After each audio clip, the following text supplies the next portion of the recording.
তো আমরা লাইনটা বড় হওয়ার কারণে এখানে লিখতেছি। তাহলে এখন এখানে যেটা আমরা করি মাইনাস কমনের কারণে এখানে পরিবর্তন হলো। তাহলে আমরা পরবর্তী লিখবো কি সাইন স্কোয়ারে কস এ সাইন এ মাইনাস কস এ, এই মাইনাসটা এই প্লাসের সাথে গুণন হয়ে যাবে। প্লাস আর মাইনাস যদি গুণন হয় তাহলে ভিন্ন চিহ্ন, এটা এক চিহ্ন এটা এক চিহ্ন, ভিন্ন চিহ্ন হলে অবশ্যই মাইনাস হবে। তাহলে এটা হবে মাইনাস এখানে কস স্কোয়ার এ আর সাইন এ ইন্টু সাইন এ মাইনাস কস এ। এখন এই যে ব্র্যাকেটের দুটো অংশ হরে দুটা কিন্তু একই রকম সেম, এই সেম বানানোর জন্য কিন্তু আমরা মাইনাস কমন নিছি ওখানে। তাহলে সেম যদি হয় তাহলে আমাদের এখন এটার লসাগু কি হবে, আমরা এই লাইনটা মুছে দেই। এখন আমাদের এটার লসাগুটা কেমন হবে, এর লসাগুটা আমরা দেখি।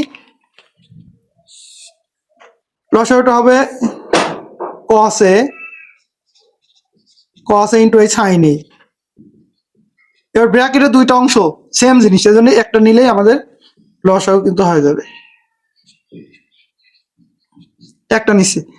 তাহলে এখানে যদি আমরা দেখি যে এইটার সাথে এটার মিল আছে যতটুকু শতটুকু বাদ দিয়ে উপরে লবের সাথে কিন্তু গুণন, অর্থাৎ আমাদের নিয়মটা কি, মূল নিয়মটা হচ্ছে লসাগুকে হর দিয়ে ভাগ দিলে ভাগফলটা উপরে লবের সাথে গুণন।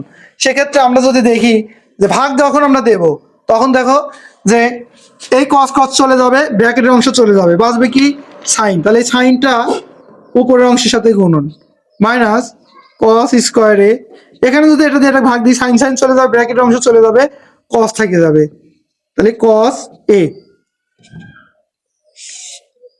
লসাগুর কোনো পরিবর্তন হবে না, যা আছে তাই।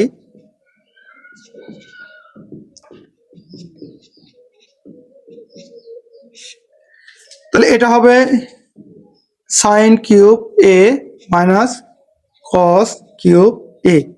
যেহেতু অনেক গুণ হয় পাওয়ার বেড়ে গেল, কারণ এটার সাথে ট্রু ছিল পাওয়ার, এটা গুণ হয়ে একটা পাওয়ার বেড়ে গেল, ট্রু ছিল একটা পাওয়ার বেড়ে গেল। এখন আমাদের এখানে একটা সূত্র দিতে হবে, এ কিউব মাইনাস বি কিউব উৎপাদকের সূত্র, এ কিউব মাইনাস বি কিউব উৎপাদকের সূত্র যদি দেই তাহলে এ মাইনাস বি ইন্টু এ স্কোয়ার, এখানে মাইনাস থাকলে এটা হবে plus A B plus B square. এই সূত্রটা কিন্তু এখানে প্রয়োগ হবে। তাহলে এখানে আমরা কি করছি, এ কিউব মাইনাস বি কিউব সূত্র প্রথম অংশ মাইনাস দ্বিতীয় অংশ ইন্টু প্রথম অংশ স্কোয়ার প্লাস এখানে মাইনাস তার কারণে প্লাস হয়েছে প্রথম অংশ দ্বিতীয় অংশ প্লাস দ্বিতীয় অংশ স্কোয়ার। তো সেক্ষেত্রে আমাদের প্রথম অংশ এখানে কি, প্রথম অংশ সাইন এ মাইনাস দ্বিতীয় অংশ কি কস এ, ব্র্যাকেটে আমরা আটকায় প্রথম অংশ স্কোয়ার, তার মানে সাইন এ স্কোয়ার প্লাস সাইন এ ইন্টু কস এ প্লাস কস স্কোয়ার এ। এটা কিন্তু আমরা কিউবের সূত্র দিলাম, এই কিউবের সূত্র এ কিউ মাইনাস বি কিউবের সূত্র দিলাম, নিচে যেটা আছে হর সেটাই থাকবে, সাইন এ মাইনাস কস এ। এখন দেখি যে এই উপরেরটা কিন্তু এটার সাথে এটা গুণ অবস্থা তাই আছে, এই অংশের সাথে এই অংশ কেটে গেল। আর বলি এটা লবের সাথে গুণন আর এটা হরের সাথে গুণন, তাহলে আমাদের ব্র্যাকেট অংশ দুটো যদি আমরা কাটে দেই তাহলে আমাদের উপরে কি বাসে, উপরে বাসে সাইন স্কোয়ার এ প্লাস সাইন ইন্টু কস এ। এই স্কোয়ারটা যদি আমরা এক জায়গা নিই sine square plus cos square, যদি আমরা সাইন স্কোয়ারে প্লাস কস স্কোয়ারে, অর্থাৎ এইটা আর এইটা আমরা এক জায়গায় নিলাম, তাহলে কি হবে এখানে সাইন এ ইন্টু কস এ, আর নিচে আছে কি কস এ ইন্টু সাইন এ। এখন এটা মানে আমরা কি জানি বর্গের প্রথম সূত্র, এটা মানে one, sine square theta plus cos square theta সমান ওয়ান হয়, এটা বর্গের প্রথম সূত্রটা ছিল কস এ ইন্টু সাইন এ।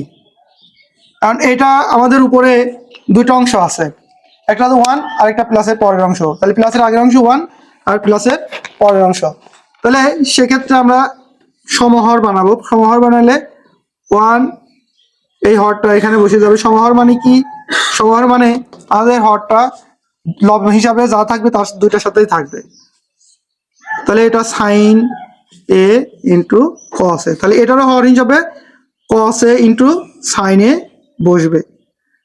তো এটার ক্ষেত্রে কস কস সাইন সাইন কেটে যায়, কেটে গেলে এখানে আমরা এটা আলাদা করে যদি লিখি কস এ ইন্টু 1 সাইন এ প্লাস এটা 1 হয়। এটা সাইন এ 1 কস এ সমান কি লেখা যায় সেক এ, আর 1 সাইন বলতে কোসেক এ